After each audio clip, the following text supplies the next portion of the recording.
Hello ನಮಸ್ತೆ students welcome back to anti clock coaching academy. ನಾನು Nikhilesh anti clock coaching ಅಕಾಡೆಮಿಯಿಂದ. Students, ಈ ಒಂದು ವಿಡಿಯೋದಲ್ಲಿ ನಾನು ನಿಮಗೆ ಕಾಮಿಡ್ಕಿದು ಫೀಸ್ ಪೇಮೆಂಟ್ ಬಗ್ಗೆ ಮಾತಾಡ್ತಾ ಇದ್ದೇನೆ. ಈಗ ಇವತ್ತು 4 o'clock ರಿಸಲ್ಟ್ ಬಿಡ್ತಾರೆ, ಫಸ್ಟ್ ರೌಂಡ್ನ ರಿಸಲ್ಟ್ ಬಿಡ್ತಾರೆ. ಸೊ ಯಾರ್ಯಾರು ಫೀಸನ್ನು ಪೇ ಮಾಡಬೇಕು ಅಂತ ಕೇಳಿದರೆ accept and upgrade, freeze and accept and freeze, reject and upgrade, ಇವು 3 ಸ್ಟೂಡೆಂಟ್ಸ್ಗಳು ಕೂಡ ಫೀಸನ್ನು ಪೇ ಮಾಡಲೇಬೇಕು. ಅಂದರೆ ಯಾರು ರಿಜೆಕ್ಟ್ ಆ್ಯಂಡ್ ಎಕ್ಸಿಟ್ ಮಾಡ್ತಾರೆ ಅವರನ್ನು ಬಿಟ್ಟು ಉಳಿದವ್ರು ಎಲ್ಲರೂ ಕೂಡ ಫೀಸನ್ನು ಪೇ ಮಾಡಲೇಬೇಕಾಗತ್ತೆ.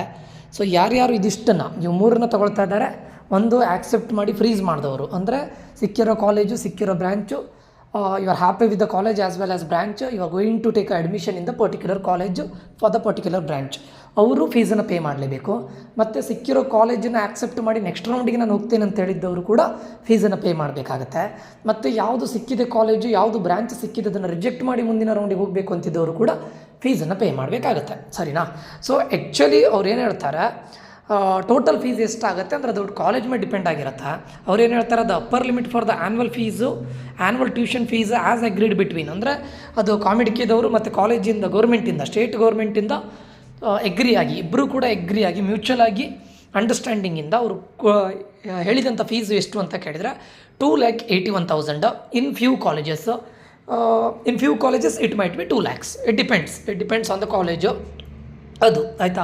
ಅದಾದಮೇಲೆ ಕರೆಕ್ಟ್ ಕೇಳ್ಕೊಳ್ಳಿ. ಈಗ ಅರೌಂಡ್ 3 lakhs ಅಂತ ಅಂದ್ಕೊಂಡ್ರೆ ನಾವು, ಅಂದರೆ ಅಪ್ರಾಕ್ಸಿಮೇಟ್ ಮಾಡಿದರೆ ನೀವೇನು ಮಾಡಬೇಕು, ಆನ್ಲೈನಲ್ಲಿ ಇವಾಗ ನಿಮಗೊಂದು ಕಾಲೇಜ್ ಅಲಾಟ್ ಆಗುತ್ತೆ, ಒಂದು ಬ್ರ್ಯಾಂಚ್ ಅಲಾಟ್ ಆಗುತ್ತೆ.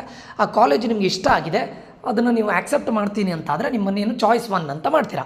ಚಾಯ್ಸ್ 1 ಅಂತ ಮಾಡಿದಾಗ ನಿಮಗೆ ಪೇಮೆಂಟ್ ಗೇಟ್ವೇಗೆ ಹೋಗುತ್ತೆ. ಪೇಮೆಂಟ್ ಗೇಟ್ವೇ ಅಂತ ಹೇಳಿದರೆ ಪೇ ಯು ಥ್ರೂ ಪೇಮೆಂಟ್ ಗೇಟ್ವೇಗೆ ಹೋಗುತ್ತೆ. ನೀವು ಅಲ್ಲಿ ನಿಮ್ಮ ಇದನ್ನು ಯಾವುದನ್ನು ಡೀಟೇಲ್ಸನ್ನು ಎಂಟ್ರಿ ಮಾಡಬೇಕು. ಅದನ್ನು ಮುಂದಿನ ನೆಕ್ಸ್ಟ್ ಮಿನಿಟಲ್ಲಿ ಹೇಳ್ತೇನೆ, ನೆಕ್ಸ್ಟ್ 1 or 2 minutes ಹೇಳ್ತೇನೆ. ಸೊ ಇದು ಬಿಟ್ಟು ನೀವೇನು ಈಗ ಆನ್ಲೈನಲ್ಲಿ ಏನು ಪೇಮೆಂಟ್ ಮಾಡಿರ್ತೀರಾ ಅದು ಬಿಟ್ಟು ಕಾಲೇಜಲ್ಲಿ ಮತ್ತೆ ಎಕ್ಸ್ಟ್ರಾ ಫೀಸನ್ನು ತಗೊಳ್ತಾರೆ. ಎಕ್ಸ್ಟ್ರಾ ಫೀಸ್ ಅಂತ ಹೇಳಿದರೆ ಅಲ್ಲಿ ಸ್ಕಿಲ್ ಫೆಸಿಲಿಟೀಸು, ಸ್ಕಿಲ್ ಲ್ಯಾಬ್ಸು ಅಥವಾ ಎಕ್ಸ್ಟ್ರಾ ಫೆಸಿಲಿಟೀಸನ್ನು ಕೊಟ್ಟರೆ ಅಪ್ ಟು 20,000ವರೆಗೂ ತೊಗೊಳ್ಬೋದು.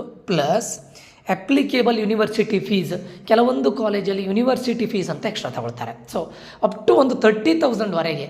ಅದರ್ ದ್ಯಾನ್ ದಿಸ್, ಅಂದರೆ ನೀವೇನು ಆನ್ಲೈನಲ್ಲಿ ಫೀಸನ್ನು ಪೇ ಮಾಡಿರ್ತೀರಾ ಅದನ್ನು ಬಿಟ್ಟು ಕೆಲವೊಂದು ಕಾಲೇಜಲ್ಲಿ ಅಪ್ ಟು 30,000ವರೆಗೂ ಎಕ್ಸ್ಟ್ರಾ ತಗೊಳ್ತಾರೆ. ಆಯಿತಾ? ಅಂದರೆ ಅವ್ರು ಹೇಳೋದು ನೀವು ಸ್ಕಿಲ್ ಲ್ಯಾಬ್ಸು ಅಲ್ಲಿ 20,000, ಅಂದರೆ ಮ್ಯಾಕ್ಸಿಮಮ್ ಲಿಮಿಟ್ ಕ್ಯಾಪ್ ಎಷ್ಟು ಅಂತ ಕೇಳಿದರೆ 20,000. ಅದು ಬಿಟ್ಟು ಮತ್ತು ಎಕ್ಸ್ಟ್ರಾ ಯೂನಿವರ್ಸಿಟಿ ಫೀಸ್ ಅಂತೇಳಿ ಕೆಲವೊಂದು ಕಾಲೇಜಲ್ಲಿ ತಗೊಳ್ತಾರೆ. ಸೊ ಓವರ್ ಆಲ್ ಆಗಿ ನೀವು ಆನ್ಲೈನಲ್ಲಿ ಏನು ಪೇ ಮಾಡ್ತೀರಾ ಅದಕ್ಕಿಂತ ಎಕ್ಸ್ಟ್ರಾ ಒಂದು 30,000 ಕಾಲೇಜಲ್ಲಿ ಕೇಳ್ತಾರೆ. ಯಾವಾಗ ನೀವು ಅಡ್ಮಿಷನಿಗೆ ಹೋದಾಗ, ನೀವು ಚಾಯ್ಸ್ 1 ಮಾಡಿ ಕಾಲೇಜಿಗೆ ಅಡ್ಮಿಷನಿಗೆ ಹೋದಾಗ ಅಲ್ಲಿ ಮತ್ತೆ ಎಕ್ಸ್ಟ್ರಾ ಪೇ ಮಾಡಬೇಕು ಇರುತ್ತೆ. ಆಯಿತಾ? ಈಗ ಸಿಂಗಲ್ ಅಂದರೆ ಏನಂತ ಕೇಳಿದರೆ ನೀವೇನು ಅಮೌಂಟನ್ನು ಪೇ ಮಾಡ್ತಾರೆ ಇನ್ನು ಸಿಂಗಲ್ ಶಾಟ್. ಸೊ ನೀವು ಹೇಳ್ತೀರ, ಸರ್ ನಾನು ಫಸ್ಟಿಗೆ ಒಂದು 1,50,000 ಮಾಡ್ತೇನೆ, ಇನ್ನು ನೆಕ್ಸ್ಟ್ 1 lakh, ಹಾಗಾಗೋದಿಲ್ಲ. ಅದಕ್ಕೋಸ್ಕರ ಏನು ಮಾಡಿ ಅಂತ ಕೇಳಿದರೆ, ನೀವು ಹೋಗಿ ಬ್ಯಾಂಕ್ ಅವ್ರ ಹತ್ರ, ನಿಮಗೆ daily limit in case transaction limit ಇದ್ದರೆ ನೀವು ಯೂಸ್ ಮಾಡಬೇಕಾಗಿದ್ದು ಕ್ರೆಡಿಟ್ ಕಾರ್ಡ್ ಅಥವಾ debit card or else net banking, ಇವು 3 ಇರೋದು. ಆಯಿತಾ? ಇಲ್ಲಿ ಆಫ್ಲೈನ್ ಪೇಮೆಂಟ್ ಇಲ್ಲ ಕಾಮಿಡಿಕಿಯಲ್ಲಿ. ಸೊ ಅವಾಗ ಏನು ಮಾಡಿ, ಆಲ್ರೆಡಿ ಬ್ಯಾಂಕಿಗೆ ಹೋಗಿ ನೆಟ್ ಬ್ಯಾಂಕಿಂಗ್ ಮಾಡೋದಿದ್ರೆ ನಮ್ದು ಇವತ್ತು ಲಿಮಿಟ್, ಅಂದರೆ ನಾವು ಫೀಸ್ ಪೇ ಮಾಡಬೇಕು, ಲಿಮಿಟನ್ನು ಸ್ವಲ್ಪ ಇನ್ಕ್ರೀಸ್ ಮಾಡ್ಕೊಳ್ಳಿ ಅಂತ ಎಲ್ಲಿ ಬ್ಯಾಂಕಲ್ಲಿ ಹೋಗಿ ಮಾತಾಡ್ಕೊಳ್ಬೇಕು ಫಸ್ಟಿಗೆ. ಯಾಕಂತ ಹೇಳಿದ್ರೆ ಇನ್ ಕೇಸ್ ನಿಮ್ಮದು ಲಿಮಿಟು ಕಡಿಮೆ ಇದ್ದರೆ, ಅಂದರೆ ಕ್ಯಾಪ್ ಇದ್ದರೆ 1 lakh ಈ ಥರ ಕ್ಯಾಪ್ ಇದ್ದರೆ ನೀವು ಹೋಗಿ ಬ್ಯಾಂಕ್ ಅವ್ರ ಹತ್ರ ಮಾತಾಡಿ, ಕಾಮಿಡಿಗೆ ಫೀಸ್ ಪೇ ಮಾಡ್ತಾ ಇದ್ದೇವೆ, ನಾವು 3 lakhs ಪೇ ಮಾಡ್ತಾ ಇದ್ದೇವೆ, ಸೊ ಲಿಮಿಟನ್ನು ಸ್ವಲ್ಪ ಜಾಸ್ತಿ ಮಾಡಿ ಅಂತ ನೀವು ಫಸ್ಟೇ ಮಾತಾಡ್ಕೊಳ್ಬೇಕು. ಆಯಿತಾ? ಸೊ ಈಗ ಇದರಲ್ಲಿ ನಾನು ಹೇಳಿದ್ದೇನೆ ಆಲ್ರೆಡಿ, ನೀವೀಗ ಇನ್ ಕೇಸ್ ಕ್ರೆಡಿಟ್ ಕಾರ್ಡ್ ಅಥವಾ ಡೆಬಿಟ್ ಕಾರ್ಡನ್ನ ಯೂಸ್ ಮಾಡಿದರೆ ಅಲ್ಲಿ ನಿಮಗೆ convenience fee will be between 0.4 to 1%, ಅಂದರೆ ಎಕ್ಸ್ಟ್ರಾ ಸ್ವಲ್ಪ ಚಾರ್ಜಸ್ ಇರುತ್ತೆ. ಓಕೆ? ಸೊ ಏನಾಗುತ್ತೆ, ನೀವು ಚಾಯ್ಸ್ 1 ಮಾಡ್ತೀರಾ. ಚಾಯ್ಸ್ 1 ಮಾಡಿದಾಗ ಅದು ಪೇಮೆಂಟ್ ಗೇಟ್ವೇಗೆ ನಿಮ್ಮನ್ನು ತಗೊಂಡು ಹೋಗ್ತದೆ. ಅಲ್ಲಿ ನಿಮ್ಮ ಕಾರ್ಡ್ ಡೀಟೇಲ್ಸನ್ನು ಎಂಟ್ರಿ ಮಾಡ್ತೀರಾ. ಆವಾಗ ಅವರು ವಿತ್ ಕಾರ್ಡ್ ಡೀಟೇಲ್ಸನ್ನು ಎಂಟ್ರಿ ಮಾಡಿದಾಗ ನಿಮ್ಮ ಕನ್ವೀನಿಯನ್ಸ್ ಚಾರ್ಜ್ ಪ್ಲಸ್ ನಿಮ್ಮ ಏನು ಟೋಟಲ್ ಇನ್ಕ್ಲೂಡಿಂಗ್ ಫೀಸ್ ಎಷ್ಟು ಪೇ ಮಾಡಬೇಕು ಅಂತ ಅವ್ರು ಟೋಟಲ್ ಅಮೌಂಟನ್ನು ತೋರಿಸ್ತಾರೆ. ಅದನ್ನು ಪೇ ನಾವು ಅಂತ ಬಟನ್ ಅಂತ ಕ್ಲಿಕ್ ಮಾಡಿದಾಗ ನಿಮಗೆ ಸೊ ಕನ್ವೀನಿಯನ್ಸ್ ಚಾರ್ಜ್ ಗೊತ್ತಾಗುತ್ತೆ, ನಿಮ್ಮ ಟೋಟಲ್ ಫೀ ಎಷ್ಟಂತ ಗೊತ್ತಾಗುತ್ತೆ. ಅದೇ ನೀವು ನೆಟ್ ಬ್ಯಾಂಕಿಂಗ್ ಮಾಡೋದಾದರೂ ಕೂಡ ಹಾಗೆ fee will be between ₹17 and 25 ಇಷ್ಟು ಬಿಟ್ವೀನಲ್ಲಿ, ಅಲ್ಲೂ ಕೂಡ ನಿಮಗೆ ಎಕ್ಸ್ಟ್ರಾ ಫೀಸ್ ಚಾರ್ಜ್ ಆಗುತ್ತೆ. So again same directed to payment gateway, ಅಲ್ಲಿ ಏನು ಮಾಡ್ತಾರೆ, ಕಾರ್ಡ್ ಡೀಟೇಲ್ಸನ್ನು ಕೇಳ್ತಾರೆ. ಸೊ ಅದನ್ನು ಕೊಡ್ತೀರಾ. So you will be directed to pay the amount. ಸರಿನಾ? ಇದಿಷ್ಟು ಗೊತ್ತಾಯಿತು ಅಂತ ಅಂದ್ಕೊಳ್ತೇನೆ. ಆ್ಯಂಡ್ ನೀವು ಅಮೌಂಟನ್ನು ಪೇ ಮಾಡುವಾಗ ನಿಮ್ಮದೇ ಒಂದೇ ನಿಮ್ಮ ಅಪ್ಪಂದೋ ಒಂದೇ ಅಮ್ಮಂದೋ ಅಥವಾ ನಿಮಗೆ ಕ್ಲೋಸ್ ರಿಲೇಟಿವ್ ಇದ್ದರೆ ಅವ್ರದ್ದು ಮಾಡಿ. ಮತ್ತು ನೀವು ಈಗ ಇನ್ ಕೇಸ್ ನೀವು ಸೈಬರ್ ಸೆಂಟ್ರಿಗೆ ಹೋಗಿ ಇದು ಮಾಡೋದಾದರೆ ಸೈಬರ್ ಸೆಂಟರ್ ಅವ್ರದ್ದೆಲ್ಲ ಡೀಟೇಲ್ಸ್ ಎಲ್ಲ ಕೊಡಬೇಡಿ. ಬ್ಯಾಂಕಿಂದ ಅವರಿಂದ ಟ್ರಾನ್ಸ್ಫರ್ ಮಾಡಬೇಡಿ. ಯಾಕೆ ಮಾಡಬಾರ್ದು ಅಂತ ಕೇಳಿದರೆ, ಫಾರ್ ಎಕ್ಸಾಂಪಲ್ ನೀವು ಇವಾಗ ಕಾಮಿಡಿಕೆಯಿಂದ ಎಕ್ಸಿಟ್ ಆಗ್ತೀರಾ ಅಂತ ಅಂದ್ಕೊಳ್ಳಿ ಸೆಕೆಂಡ್ ರೌಂಡ್ ಆದಮೇಲೆ. ಆವಾಗ ಆ ಅಮೌಂಟ್ ಅನ್ನೋದು ಸೇಮ್ ಬ್ಯಾಂಕ್ ಅಕೌಂಟಿಗೆ ಬರುತ್ತೆ. After all rounds of counselling ಮುಗಿದು 1 ಮಂತ್ನ ನಂತರ ನೀವು ಯಾವ ಅಕೌಂಟಿಂದ ಪೇ ಮಾಡಿದ್ದೀರೋ ಅದೇ ಅಕೌಂಟಿಗೆ ವಾಪಸ್ ಬರುತ್ತೆ ಹಣ. ಆವಾಗ ನೀವು ಸೈಬರ್ ಸೆಂಟರ್ ಅವ್ರದ್ದೆಲ್ಲ ಇದು ಕೊಟ್ಟಿದ್ರೆ, ಬ್ಯಾಂಕ್ ಡೀಟೇಲ್ಸ್ ಕೊಟ್ಟಿದ್ರೆ ಅವರಿಗೆ ಹೋಗುತ್ತೆ. ಸೊ ಅದಕ್ಕೋಸ್ಕರ ಒಂದು ಅಪ್ಪಂದೋ ಒಂದು ಅಮ್ಮಂದೋ ಅಥವಾ ನಿಮಗೆ ತುಂಬ ಗೊತ್ತಿದ್ದವರು ಕ್ಲೋಸ್ ರಿಲೇಟಿವ್ ಕೊಡೋದಾದರೆ, ನಿಮ್ಮದು ವರ್ಕ್ ಆಗದೇ ಇದ್ದರೆ ನಾನು ಹೇಳ್ತಾ ಇರೋದು ಅವರದ್ದು ಕೊಟ್ಕೊಳ್ಳಿ, ಆಯಿತಾ. ಆ್ಯಂಡ್ ಇದು ನಿಮ್ಗೆ ಗೊತ್ತಿದೆ. ಈಗ ಯಾರ್ಯಾರಿಗೆ ರಿಫಂಡ್ ಆಗುತ್ತೆ, ಈಗ ಫಾರ್ ಎಕ್ಸಾಂಪಲ್ ನೀವು ಫಸ್ಟ್ ರೌಂಡ್ ಹೋದ್ರಿ, ಸೆಕೆಂಡ್ ರೌಂಡ್ ಹೋದ್ರಿ, ಇಲ್ಲ ನಾನು ಕಾಮಿಡಿಕಿಂದ ಎಕ್ಸಿಟ್ ಆಗ್ತೇನೆ, ಯಾರ್ಯಾರಿಗೆ ಯಾವ್ಯಾವಾಗ ರಿಫಂಡ್ ಆಗುತ್ತೆ ಅಂತ ಕೇಳಿದರೆ, ನೀವು ರೌಂಡ್ 1, ರೌಂಡ್ 2, ರೌಂಡ್ 3 ಇದು ನಿಮ್ಗೆ ಗೊತ್ತಿದೆ. ಟೋಟಲ್ 4 ರೌಂಡ್ಸ್ ಇದೆ. ರೌಂಡ್ 3 ಆಯಿತಾ, ರೌಂಡ್ 3 ಈಗ ರಿಸಲ್ಟ್ ಬಂದಾಗ ನೀವು ಎಕ್ಸಿಟ್ ಆದರೂ ಕೂಡ ನಿಮಗೆ ರಿಫಂಡ್ ಇದೆ. ಫಸ್ಟ್ ರೌಂಡಲ್ಲಿ ನೀವು ಆಕ್ಸೆಪ್ಟ್ ಆ್ಯಂಡ್ ಅಪ್ಗ್ರೇಡ್ ಮಾಡಿದ್ರಿ, ಸೆಕೆಂಡ್ ರೌಂಡಿಗೆ ಹೋದ್ರಿ. ಸೆಕೆಂಡ್ ರೌಂಡ್ ಅಂದರೆ ಈಗ ಫಾರ್ ಎಕ್ಸಾಂಪಲ್ ಸೆಕೆಂಡ್ ರೌಂಡ್ ಇರೋದು ಕಲ್ಯಾಣ ಕರ್ನಾಟಕ ರೀಜನ್ ಸ್ಟೂಡೆಂಟ್ಸ್ಗಳಿಗೆ. ನೀವು ಆಕ್ಸೆಪ್ಟ್ ಆ್ಯಂಡ್ ಅಪ್ಗ್ರೇಡ್ ಮಾಡಿ ಸೆಕೆಂಡ್ ರೌಂಡಿಗೆ ಹೋದರೆ ಸೆಕೆಂಡ್ ರೌಂಡಲ್ಲಿ ಸಿಕ್ಕಿರೋ ಕಾಲೇಜಿನ ತಗೊಳ್ಳೇಬೇಕು ಕಂಪಲ್ಸರಿ. ಯಾಕಂದರೆ ನೆಕ್ಸ್ಟ್ ನೀವು ಥರ್ಡ್ ರೌಂಡ್ ನಿಮ್ಗೆ ಹೋಗ್ಲಿಕ್ಕೆ ಆಗೋದಿಲ್ಲ ಆಕ್ಸೆಪ್ಟ್ ಆ್ಯಂಡ್ ಅಪ್ಗ್ರೇಡ್ ಮಾಡಿದರೆ, ಯಾಕಂದರೆ ನೀವು ಕಲ್ಯಾಣ ಕರ್ನಾಟಕ ರೀಜನ್ ಸ್ಟೂಡೆಂಟ್ಸ್ಗಳು. ಅದಕ್ಕೋಸ್ಕರ ಅದೇ ಜನರಲ್ ಮೇರಿಟ್ ಸ್ಟೂಡೆಂಟ್ಸ್ಗಳು ರೌಂಡ್ 1 ಆದಮೇಲೆ ರೌಂಡ್ 3 ಹೋಗ್ತೀರಾ. ರೌಂಡ್ 3 ಒಂದು ಸೀಟ್ ಅಲಾಟ್ ಆಗುತ್ತೆ. ಇಲ್ಲ ನಾನು ಕಾಮಿಡಿಕಿದಿಂದ ಎಕ್ಸಿಟ್ ಆಗ್ತೇನೆ ಅಂತ ಹೇಳಿದ್ರೆ ಎಕ್ಸಿಟ್ ಆಗ್ಬೋದು. ಒನ್ಸ್ ಆಫ್ಟರ್ ರೌಂಡ್ 3 ನೀವು ಆಕ್ಸೆಪ್ಟ್ ಆ್ಯಂಡ್ ಅಪ್ಗ್ರೇಡ್ ಅಂತ ಮಾಡಿಕೊಂಡು ರೌಂಡ್ 4ಗೆ ಎಂಟ್ರಿ ಆಗಿ, ರೌಂಡ್ 4 ಎಂಟ್ರಿ ಆದಮೇಲೆ ಅಲಾಟ್ಮೆಂಟ್ ಆಗುವಾಗ ನಾನು ಇಲ್ಲ ಕಾಮಿಡಿಕೆದಿಂದ ಎಕ್ಸಿಟ್ ಆಗ್ತೇನೆ ಅಂದರೆ ನಿಮಗೆ ರಿಫಂಡ್ ಇಲ್ಲ, ಗೊತ್ತಾಯ್ತಾ. ಕಲ್ಯಾಣ ಕರ್ನಾಟಕ ರೀಜನ್ ಸ್ಟೂಡೆಂಟ್ಸ್ಗಳು ಸೆಕೆಂಡ್ ರೌಂಡಿಗೆ ಹೋಗಿ ಅಲ್ಲಿ ಕರೆಕ್ಟ್ ನೆನ್ಪಿಟ್ಕೊಳ್ಳಿ, accept and free status after cancellation period of round 3 ಅಂದರೆ ರೌಂಡ್ 3 ಕ್ಯಾನ್ಸಲೇಷನ್ ಪೀರಿಯಡ್ ಆಗುತ್ತೆ. ಆವಾಗ ನಿಮಗೆ ಫೀ ರಿಫಂಡ್ ಪ್ರಾಸೆಸ್ ನಾಟ್ ಅಪ್ಲಿಕೇಬಲ್ಲು. ಅಂದರೆ ಆಕ್ಸೆಪ್ಟ್ ಆ್ಯಂಡ್ ಫ್ರೀಸ್ ಮಾಡಿದರೆ ಏನು, ನೀವು ಆಲ್ರೆಡಿ ನಿಮ್ಗೆ ಸಿಕ್ಕಿರೋ ಕಾಲೇಜು ಇಷ್ಟ ಆಗಿದೆ, ಬ್ರ್ಯಾಂಚು ಇಷ್ಟ ಆಗಿದೆ, ನಾನು ಫ್ರೀಸ್ ಮಾಡ್ತಾ ಇದ್ದೇನೆ ಅಂತ ಮೀನಿಂಗ್. ಅವರಿಗೆ ಮತ್ತೆ ಇದಿಲ್ಲ ಏನು, ನಾಟ್ ಅಪ್ಲಿಕೇಬಲ್. ಅದೇ ನಿಮಗೆ ರೌಂಡ್ 1 ಮತ್ತು ರೌಂಡ್ 2 ಅಥವಾ ರೌಂಡ್ 3ಯಲ್ಲೇ ರಿಜೆಕ್ಟ್ ಆ್ಯಂಡ್ ವಿಡ್ರಾ ಮಾಡಿದರೂ ಕೂಡ ನಿಮಗೆ ಏನು ಹೇಳ್ತಾರೆ ಟೋಟಲ್ ಫೀಸು ರಿಫಂಡೇಬಲ್. ಬಟ್ ಏನದಲ್ಲಿ ನಿಮಗೆ ಕನ್ವೀನಿಯನ್ಸ್ ಚಾರ್ಜ್ ಅಂತ ಹೋಗಿದೆ ನೋಡಿ, ಅದು ರಿಫಂಡ್ ಆಗೋದಿಲ್ಲ. ಮತ್ತು ನೀವು ರಿಜೆಕ್ಟ್ ಆ್ಯಂಡ್ ಅಪ್ಗ್ರೇಡ್ ಮಾಡಿರ್ತೀರಾ ರೌಂಡ್ 2 ಅಥವಾ ರೌಂಡ್ 3 ರೌಂಡ್ 4 ನಿಮ್ಗೆ ಈಗ ಸೀಟ್ ಅಲಾಟ್ ಆಗಿಲ್ಲ ಅಂತ ಅಂದ್ಕೊಂಡ್ರೆ ರಿಫಂಡ್.